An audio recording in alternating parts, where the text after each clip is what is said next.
मैं घर जा रहा हूँ। तन्वी अपने फोन की रिकॉर्डिंग को एक बार फिर से चेक करती है। यामिनी की आवाज पूरी तरह से उसके फोन पर रिकॉर्ड हो गई है। अपने फोन को रखकर तन्वी अपने बैग से एक शीशा निकालती है। थप्पड़ से तन्वी का चेहरा बुरी तरह सूज गया था। तन्वी जैसे ही चेहरे पे पड़े थप्पड़ के निशान को अपने हाथ से छूती है, दर्द से उसकी सिसकियां निकल जाती हैं। तन्वी खुद को ऐसी हालत में देखकर उदास हो जाती है। शुरू से ही तन्वी को सब कुछ बर्दाश्त था सिवाय ज्यादती के। विद्युत का तन्वी के साथ खराब बर्ताव करना वो बर्दाश्त कर सकती थी, पर यामिनी का मैटर बिल्कुल अलग था। वो कुछ भी भूलने वालों में से नहीं थी। हो ना हो वो बहुत जल्द यामिनी से इस थप्पड़ का बदला जरूर लेगी। You just wait and see miss Yamini, Tanvi मन ही मन सोचती है और न्यूज एजेंसी जाने की बजाय टैक्सी लेकर विद्युत के घर पहुंच जाती है। तन्वी अपने चेहरे को अपने हाथों से ढक कर रखती है। घर के अंदर केयरटेकर से मिलकर वो सीधे अपने बेडरूम में चली जाती है। सोफे पर लेटकर वो एक गीले कपड़े को अपने चेहरे पे रख लेती है। उसके मन में अभी भी विद्युत के मैनेजर अमृत के पूछे गए सवाल घूमते रहे हैं। अपने दिमाग पर जोर डालते हुए तन्वी सोचने लगती है कि क्या वाकई उसने विद्युत को इससे पहले कभी देखा था। तन्वी से पहली बार मिलते ही विद्युत उससे नफरत करने लगा था, पर अगर ऐसा था तो उसने अपने बच्चे के लिए तन्वी को ही क्यों चुना। इसकी वजह सिर्फ तन्वी की खूबसूरती तो नहीं हो सकती। ये सब सोचते हुए तन्वी अपनी ख्यालों की दुनिया में फिर से खो जाती है। खैर जो भी हो, एक बार बच्चा होने के बाद वो मिस्टर विद्युत को डिवोर्स दे देगी। उसके बाद वो अपनी जिंदगी अपने हिसाब से जी सकती है। फिर सब कुछ ठीक हो जाएगा। तन्वी इन्हीं ख्यालों में खोई हुई होती है कि अचानक दरवाजे पर कोई आता है। तन्वी सोफे से तुरंत उठकर बैठ जाती है और दरवाजे की तरफ देखते हुए कहती है, कौन है? मैडम मैं हूँ, केयरटेकर, तन्वी से कहती है। सर ने मुझे आपको दूध देने के लिए कहा है। अपने चेहरे पर पड़े थप्पड़ के निशान को याद करके तन्वी हंसते हुए केयरटेकर से कहती है, इसकी कोई जरूरत नहीं, मुझे ज्यादा भूख नहीं है। ऐसा बोलते हुए उसके पेट में भूख की वजह से गड़गड़ाहट होने लगती है। उसने सुबह भी सिर्फ एक गिलास दूध ही पिया था। दोपहर के वक्त भी उसे लंच करने का मौका ही नहीं मिला। ऐसे में क्या उसे वाकई भूख नहीं लगी है? कुछ देर सोचते हुए तन्वी अपने चेहरे को ढककर दूसरी तरफ घुमाकर बैठ जाती है और केयरटेकर को अंदर आने के लिए कहती है। दरवाजा खोलकर केयरटेकर अंदर आ जाती है और दूध का गिलास तन्वी को दे देती है। तन्वी तुरंत दूध को पीने लगती है। अचानक उसे दूध का टेस्ट कुछ अजीब सा लगता है। सुबह के वक्त भी ऐसा हुआ था। हालांकि विद्युत के कहने पर केयरटेकर ने उसे दूध का गिलास दिया था। इस वजह से तन्वी बिना सोचे समझे एक ही घूंट में उस दूध को पी लेती है। केयरटेकर ग्लास लेकर कमरे के बाहर जाने लगती है। बाहर निकलकर वो कमरे का दरवाजा बंद ही कर रही होती है कि उसकी नजर सोफे पर लेटी हुई तन्वी की ओर पड़ती है। केयरटेकर उसके चेहरे को गौर से देखती है। क्या मैडम के चेहरे पर थप्पड़ के निशान थे? केयरटेकर मन ही मन ये बात सोचती हुई सीढ़ियों से नीचे चली जाती है। नीचे आकर वो फोन में एक नंबर डायल करती है। फोन रिसीव होते ही दूसरी तरफ से विद्युत की आवाज सुनाई देती है। क्या उसने दूध पी लिया? यस सर, केयरटेकर जवाब देती है। विद्युत फोन रखने ही वाला होता है कि केयरटेकर अचानक से कहती है, सर क्या आप आज रात को घर आएंगे? मैडम की तबीयत कुछ ठीक नहीं लग रही। केयरटेकर की बात सुनकर विद्युत फोन रख देता है। तन्वी की तबीयत के बारे में सोचता हुआ वो बाहर जाने लगता है कि इतने में अमृत पीछे से उससे पूछता है, आप कहाँ जा रहे हैं? मैं घर जा रहा हूँ। विद्युत अमृत की बात का जवाब देता हुआ वहाँ से निकल जाता है। उस अंधेरे से कमरे में सोफे पर लेटकर तन्वी अपनी करवटें बदल रही है। आखिरकार वो सोफे से उठकर अपने कमरे का दरवाजा खोलती है। अपने पैरों से बगैर कोई आवाज किए तन्वी धीरे धीरे नीचे जाती है। लिविंग रूम को खाली देखकर उसे तसल्ली होती है। तन्वी फौरन किचन की तरफ भागती है और फ्रिज खोलकर उसमें से ब्रेड निकालकर खाने लगती है। इतने में उसे घर के बाहर किसी कार के आने की आवाज सुनाई देती है। घबराहट से वो बिल्कुल चौंक पड़ती है। उसके चेहरे पर परेशानी साफ नजर आने लगती है। क्या मिस्टर विद्युत वापस आ गए? तन्वी के मन में सेट पर हुई बात फिर से आ जाती है।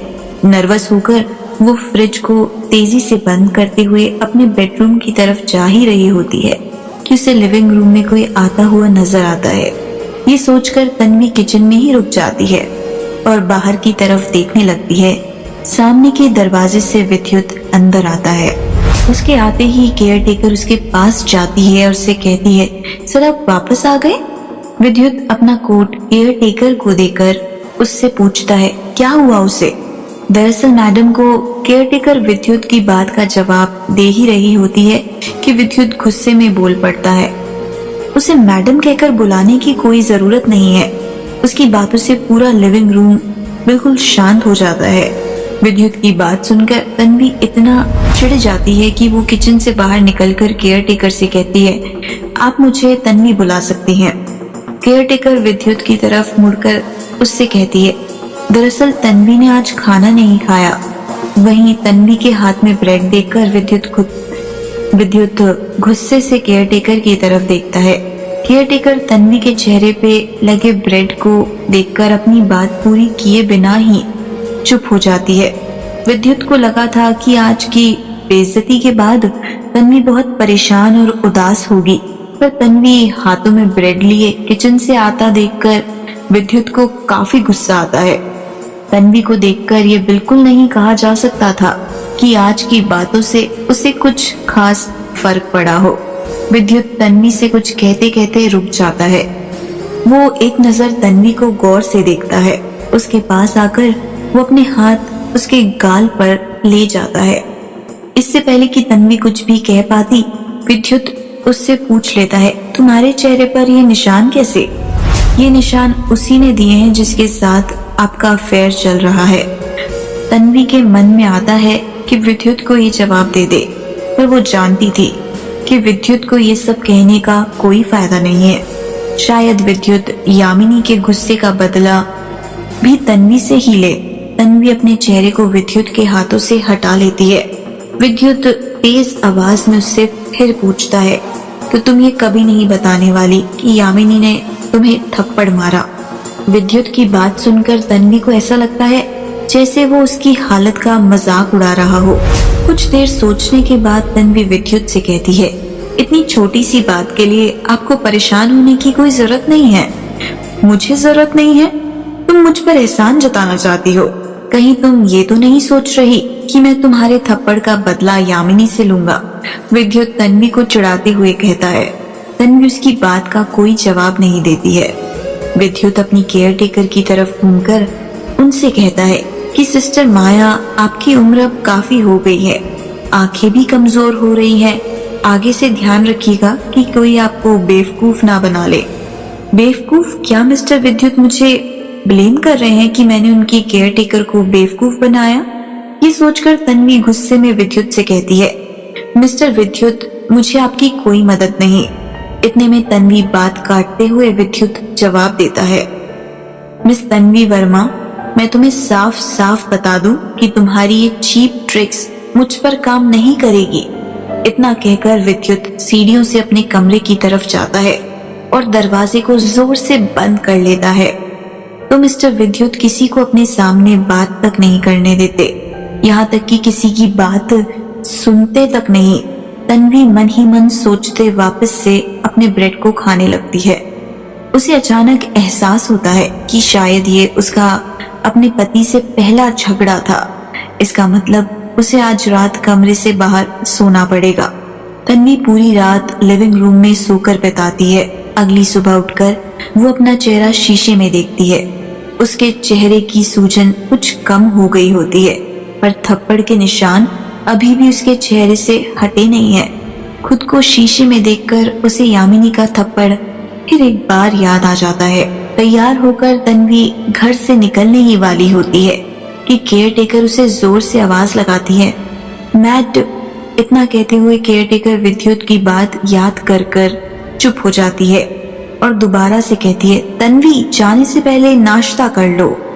तन्वी को वाकई बहुत भूख लगी होती है। अपने फोन को सोफे के बगल रखकर वो नाश्ता करने चली जाती है। इतनी देर में विद्युत घर के बाहर से एक्सरसाइज करके अंदर आता है।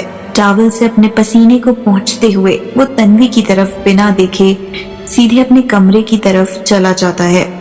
तन्वी की नजर विद्युत पर पड़ती है और न चाहते हुए भी वो उसे देखती रह जाती है। विद्युत के जाते ही तन्वी नाश्ता करके अपना बैग लेकर घर से बाहर जा ही रही होती है कि उसे कुछ याद आता है। पीछे घूमकर वो लिविंग रूम के टेबल पर रखा अपना फोन लेकर जल्दबाजी में अपने ऑफिस के लिए निकल पड़ती है। तन्वी के जाते ही एक सर्वेंट लिविंग रूम की सफाई करने के लिए वहां आती है।